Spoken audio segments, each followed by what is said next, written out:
Саламатсыз ба көрермен? Жөтел кетпей ме? Қалай бауырды тазалайды? Тісті қалай ағартады? Бүгінгі видеомда осы сұрақтарға жауап болатын апельсин қабығын қолдану туралы айтатын боламын. Ал келесі видеом құлақтағы шуыл және оның халық емі жөнінде болмақ. Денсаулыққа пайдалы қызықты видеомды өткізіп алмас үшін каналыма тіркеліп, видеоға лайк басуды ұмытпаңыз. Апельсин хош иісті әрі дәмді жеміс, сондай-ақ керемет емдік қасиеті бар. Әсіресе қабығының пайдасы орасан екен. Бүгін сіздерге апельсин қабығының көмегімен емделетін 7 түрлі ауруды айтамын.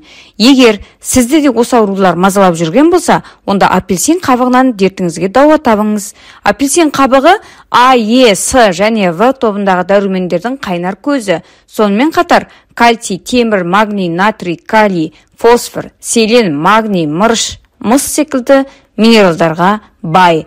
Қалай дайындаймыз? Алдымен ұрылмаған, қараймаған таза апельсинді таңдап аласыз.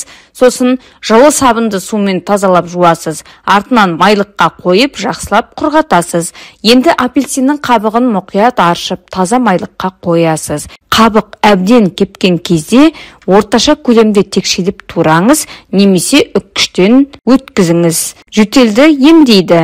Тамағыңыз жыбырлап жөтеліп бастасаңыз, суықтап қалсаңыз, немесе тұмау тигізсеңіз, онда апельсин қабығын ем ретінде қолданыңыз. 1 стақан қайнаған суға 2 ас қасық қабықты салып, 5-7 минут тұндырасыз. Сосын сүзіп алып ішіңіз.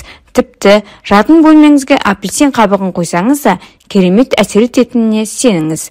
Екінші, бауырды тазалайды. Апельсин қабығындағы эфир майы бауырды артық заттан тазартып, иммунитетті нығайтады, әрі жүйке жүйесін тыныштандырады. Сонымен қатар, ұйқысыздық ауруына шалдыққандарға, стресс алғандарға ұйқыға жатар алдында 1 стақан апельсин қабығынан дайындалған шай ішуге кеңес беріледі. Үшінші, қызуды түсіреді. Дене қызуы кенеттен көтеріліп кететін кездер болады. Сол кезде қызу түсіретін дәрі таппай сан соғып қаламыз. Ендеше дәрі іздеп шабылғанша апельсин қабығының тұнбасын ішіп, қызуды түсіріңіз. Ол үшін 1 стақан ыстық суға 2 тілік апельсинді қабығымен салып, 40-45 минут тұндырып қойыңыз. Белгіленген уақыттан соң дайын болған сусынды ішесіз. Емді әр 1,5-2 сағат сайын қайталасаңыз, қызу тез түседі. Ағзадағы инфекция мен қажетсіз бактерия өледі. Бастысы, ағза әлсіремей, керісінше күш қуатылады. Төртінші, тісті ағартады. Апельсин қабығының ішкі жағымен тіс эмалін сүртсеңіз, бетіндегі қара сардақтан тазартады. Тістің сыртқы қабатын жақсартып, ауыздағы жағымсыз иісті кетіреді. Емді күніне 2 рет қайталап тұру керек. Қабықпен 5 минуттай сүрткен соң, артынан жылы сумен ауыз қуысын шаясыз. Бесінші, семіздікпен күреседі. 1 стақан қайнаған суға 1 ас қасық қабықты салып, қақпағын мықтап жабасыз. 10 минуттай тұндырылған соң, сусынды сүзіп алыңыз. Егер дәмі ащылау болса, 1 шай қасық бал қосуға болады. Егер осы тұнбаны күніне 2 стақаннан ішсеңіз, ішті жақсы жүргізіп, артық салмақтан арылуға септігін тигізеді. Алтыншы, жүрек ауруын сақтайды.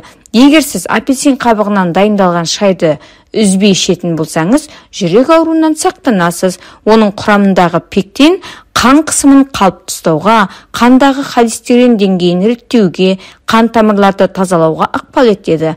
Сонымен қатар, варикоз, инфаркт, миокард және инсульт ауруларынан алыс боласыз. Жетінші, ішектің жұмысын жақсартады. Апельсин қабығының құрамындағы эфир майы мен пектин ас қорыту жолдарын, асқазан мен ішектің жұмысын жақсартады.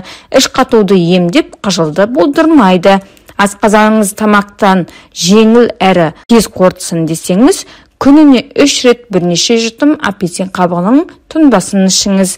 Апельсин таптырмайтын жеміс емес, өзі дәмді, хош иісті, әрі емдік қасиеті орасан жемісті үзбей жеуге тырысыңыз. Жоғарыда аталған аурудың алдын алудан бөлек, ағзаны С дәруменімен байтасыз. Бүгінгі видеом осындай. Бүгінгі видеом ұнаса лайк басып, пікір жазуды және достарыңызбен бөлісуді ұмытпаңыз. Келесі видеоға дейін сау болыңыздар.